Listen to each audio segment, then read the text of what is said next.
Welcome back shinobi. आज हम लेकर आए हैं what if Naruto became evil to save the world. और यकीन मानो इस बार कहानी एक नए लेवल पर जाने वाली है। अगर ये पार्ट पसंद आए तो चैट में इविल नारुतो स्पैम करना मत भूलना और सुपर चैट भेजकर चैनल को सपोर्ट करना ताकि मैं आप सबके लिए और ज्यादा क्रेजी स्टोरीज ला सकूं। तो बिना वक्त गवाए चलिए शुरू करते हैं। नारुतो ने फैसला किया कि अब वो अमेगाकुरे लौटेगा। उसके दिल में इस गांव के लिए अब भी एक गहरी गिल्ट थी। कभी उसने कोनन से वादा किया था कि जब वो होकागे बनेगा तो अमेगाकुरे में शांति जरूर लाएगा, लेकिन हकीकत ये थी कि बाद में वही गांव अकात्सुकी का बेस बन गया। शांति तो आई ही नहीं, उल्टा और अंधकार बढ़ गया। तेज बारिश में नारुतो झील के ऊपर खड़ा था। गांव की ओर देखते हुए उसने मन ही मन कहा, जो कार्य अधूरा रह गया था उसे इस बार मैं दुगनी निष्ठा से पूर्ण करूंगा। गांव में कदम रखते ही वो लोगों की शक भरी निगाहें महसूस कर सकता था। उसने हल्के से मुस्कुराकर कहा, लगता है जिराया सेन से जब यहाँ इन्वेस्टिगेशन करने आए थे तो उन्हें कितनी मुश्किल हुई होगी। कोनन चाहती थी कि नारुतो अब अमेगाकुरे का नया लीडर बने, लेकिन उसने मना कर दिया। नारुतो को लगा कि अभी सही समय नहीं है क्योंकि वह महज कुछ ही क्षण पहले वहां पहुंचा है। कुछ देर बाद वो सब कोनन के तैयार किए गए टॉवर के सामने पहुंचे। कोनन ने ऊपर देखते हुए कहा, यहीं से हमारी नई शुरुआत होगी। उस टॉवर में कुल 9 मंजिलें थीं। किसामे दूसरी मंजिल पर, ओरोचिमारू चौथी पर और नारुतो कोनन 7वीं पर रहने लगे। रात गहराई तो नारुतो बिस्तर पर लेटा करवटें बदलता रहा। नींद नहीं आ रही थी। उसने अपना बायां हाथ पेट पर रखा और 8 ट्राइग्राम सील का निशान चमक उठा। वो पहुंचा कुरामा के सील रूम में। नारुतो, सब कुछ देख लिया ना तुमने? वो सारी यादें जो मैं साथ लाया हूँ। वो चाहता था कि कुरामा फिर से पहले जैसी दोस्ती निभाए, लेकिन कुरामा ने ठंडे लहजे में कहा, तेरी यादों वाला जो कुत्ता था वो मैं नहीं हूँ। नारुतो ने मुस्कुराकर कहा, मुझे पता है तू नाराज है, पर वो तू ही था और तू भी जानता है ये बात। इस पर कुरामा भड़क उठा, मान भी लूं कि वो मैं था तो भी मुझे अब का तू पसंद नहीं। चाहे तेरे कितने भी कारण हो, तू अब उजुमाकी नारुतो नहीं रहा। ये कहकर उसने चक्रा लिंक बंद कर दी। नारुतो बस चुप खड़ा रहा। वो जानता था ये दूरी भी एक दिन मिटेगी। अगली सुबह सब लोग टॉवर की 9वीं मंजिल पर इकट्ठे हुए। यहीं उन्होंने आगे की योजना पर बात शुरू की। अब नारुतो ने किसामे को भी अपने साथ जोड़ लिया था और कोनन के साथ कुमोगाकुरे में रह रहा था। उसका मकसद अब साफ था, इतना स्ट्रॉन्ग बनना कि भविष्य के ओत्सुत्सुकी देवदूत को भी रोक सकूं। उसका अगला टारगेट था हर निंजा विलेज की सीक्रेट टेक्निक्स इकट्ठा करना। ओलेवेरेंट सबसे पहले उनका निशाना बना कुमोगाकुरे का lightning release body technique. Naruto ने समझाया, अगर मैं अपने चक्रा मोड्स के साथ इसे जोड़ लूं तो मेरी रिफ्लेक्स स्पीड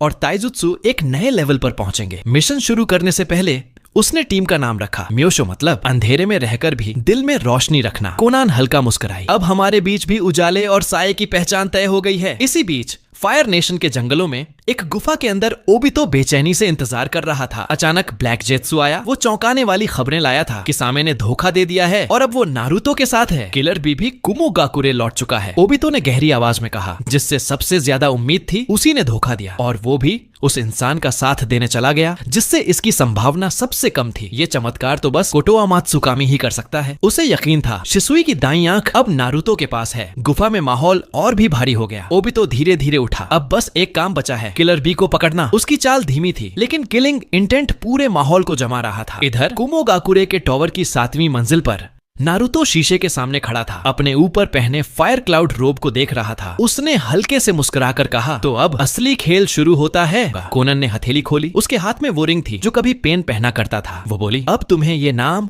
और इसकी जिम्मेदारी संभालनी होगी। नारुतो ने सिर झुकाकर हामी भरी और वह रिंग अपने बाएं अंगूठे में पहन ली। तैयारी के बाद चारों नारुतो, कोनन, किसामे और ओरोचिमारू निकले कुमोगाकुरे की ओर। रास्ते में नारुतो ने सुइगेत्सु और जुगो को भी अस्थायी तौर पर अपने साथ मिला लिया, जो उस वक्त सास्के की तलाश में थे। 3 दिन की लंबी यात्रा के बाद वे आखिर लैंड ऑफ लाइटनिंग की सीमा पर पहुंचे। उनके सामने एक विशाल नीला बैरियर चमक रहा था जो एक उलटे कटोरे जैसा दिख रहा था, पूरे कुमोगाकुरे को ढके हुए। वो था लाइटनिंग गॉड्स शील्ड सील। जो कोई इसमें घुसने की कोशिश करे उस पर तुरंत बिजली के प्रहार शुरू हो जाते। लेकिन ये रुकावट नारुतो के लिए कुछ नहीं थी। उसने हाथ जोड़े, एक शैडो क्लोन बनाया और क्लोन को फ्लाइंग राइजन कुनाई थमाई। क्लोन को उसने सीधा गांव की ओर फेंक दिया। जैसे ही क्लोन ने बैरियर पार किया वो बिजली की मार से खत्म हो गया, पर उसका कुनाई जो फ्लाइंग राइजन मार्क से अंकित था सफलतापूर्वक गांव के अंदर गिर गया। अगले ही पल नारुतो ने फ्लाइंग राइजन जुत्सु का प्रयोग किया और उसी कुनाई के पास टेलीपोर्ट हो गया। फिर उसने समनिंग टेक्निक से कोनन और बाकी तीनों को भी अपने पास बुला लिया। प्लान के मुताबिक कोनन और बाकी लोग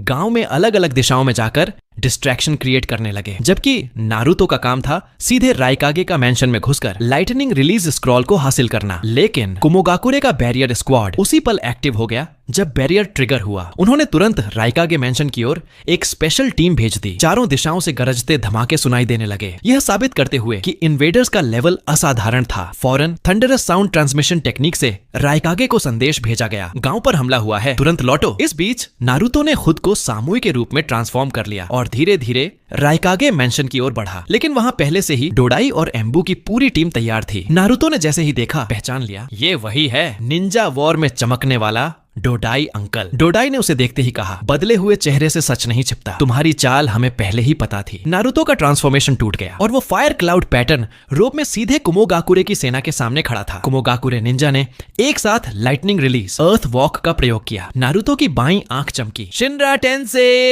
एक जबरदस्त रिपल शॉक उठा, जमीन फट गई और सारे निंजा हवा में उछल गए। वो बोला, मैं पेन नहीं हूँ, मैं हूँ नारुतो। फिर तेज कदमों से राइकागे मैंशन की ओर बढ़ गया। डोडाई ने पीछे से वार करने की कोशिश की, लेकिन नारुतो ने रिनेगन की शक्ति से उसकी चाल भांप ली। वो हवा में उठा, 4 ब्लैक रॉड्स फेंके जो जाकर राइकागे मैंशन के चारों कोनों में धंस गए। For violet flames formation. बैंगनी आग ने मैंशन को बाहरी दुनिया से पूरी तरह काट दिया। नारुतो ने पीछे मुड़कर हल्की सी मुस्कान दी, अब असली मिशन शुरू होता है। उधर कुमोगाकुरे की सीमा पर राइकागे और किलर भी आराम कर रहे थे। अचानक एक तेज बिजली की चमक फटी और साथ ही एक घबराई हुई आवाज उसके दिमाग में गूंज उठी, गांव पर हमला हुआ है, तुरंत लौटो। राइकागे ने गंभीर स्वर में कहा, माबुई हेवनली ट्रांसफर जुट्सु तैयार करो, मुझे अभी वापस जाना है। अब नारुतो और उसकी टीम के पास बहुत कम वक्त बचा था। उनका लक्ष्य था लाइटनिंग रिलीज स्क्रॉल हासिल करना, ताकि आने वाले ओत्सुत्सुकी शिबाई के खतरे का सामना किया जा सके। एल पर उसी वक्त जब राइकागे वापस गांव के लिए रवाना हुआ, एक और रहस्यमय शक्ति गुपचुप तरीके से उसी दिशा में बढ़ रही थी। आसमान में अचानक एक ब्लैक वॉर्टेक्स उठ समय और स्थान को मरोड़ता हुआ उस घूमते अंधकार से एक ठंडी आवाज आई, आखिर मिल ही गए 8 टेल्स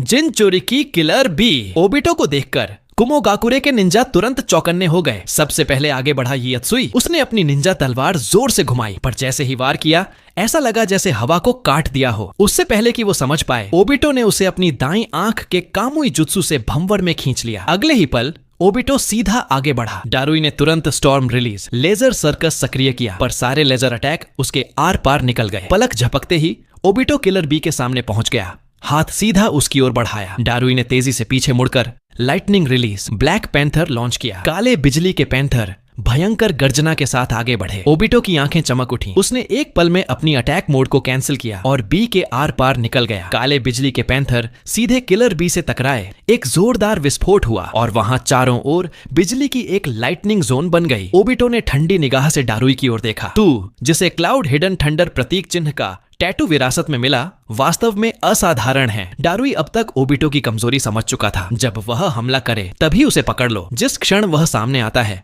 उसी पल उसे रोका जा सकता है, पर अब मौका निकल चुका था। ओबिटो ने दोनों हाथ जोड़े, would release cutting technique activate किया। लकड़ी के हजारों भाले जमीन से फूटे और हवा में भयानक चीखें गूंज उठी। किलर भी गुस्से से कांप उठा। उसने सीधा बीस्ट मोड एक्टिवेट किया। काली डरावनी चक्रा लहरें उसके मुंह में इकट्ठी हुई और एक भारी टेल्ड बीस्ट बॉम्ब सीधे छोड़ी गई। लेकिन ओबिटो के सामने वो भी बेअसर रही। उसने उंगलियों से 5 आग की लपटें उठाई। उचिहा फायर फॉर्मेशन एक्टिवेट किया। एल बैंगनी आग का एक विशाल सीलिंग बैरियर बना, जिसमें किलर भी पूरी तरह फंस गया। वो बार बार कोशिश करता, पर दीवारें नहीं टूटी। एक और टेल्ड बीस्ट बम उसने छोड़ा। भीषण विस्फोट से आग का खंभा आसमान तक जा पहुंचा, मगर जब धुआं छोटा बैरियर जस का तस था। किलर भी खुद के टेल्ड बीस्ट बम से जख्मी हालत में जमीन पर पड़ा था। ओबिटो की दाईं आंख फिर चमकी। Wind demon shuriken. वो घूमती हुई शुरिकेन कामुई वॉर्प से निकली और बी के टेंटिकल में जा ढंसी। बी ने आखिरी ताकत जुटाई, एक बार फिर चक्रा समेटा और लगातार टेल्ड बीस्ट बॉम्ब्स छोड़े। उनकी ताकत से फायर बैरियर आखिरकार फट गया। एक विशाल विनाशकारी विस्फोट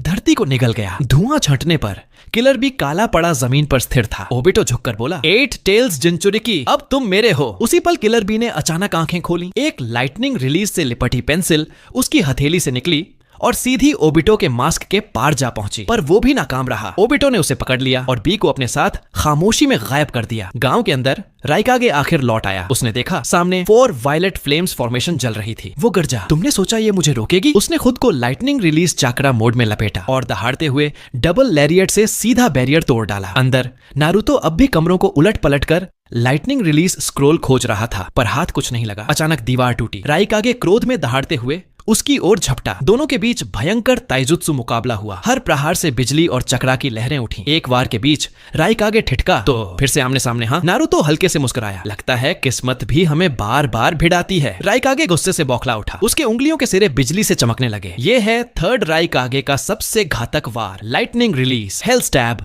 वन फिंगर्ड थ्रस्ट। नारुतो की आंखों में रिनेगन की लहरें उठीं। शिनरा तेनसेई। एक विस्फोटक रिपल ने हमले को हवा में उड़ा दिया और नारुतो धीरे धीरे आसमान में ऊपर उठ गया। राइकागे ने नीचे से धाड़ लगाई। तू बस एक चालाक चोर है, असली ताकत कभी चुरा नहीं सकता। नारुतो की आंखों में अब ठंडी नीली चमक थी। अगला कदम उसकी योजना का निर्णायक मोड़ बनने वाला था।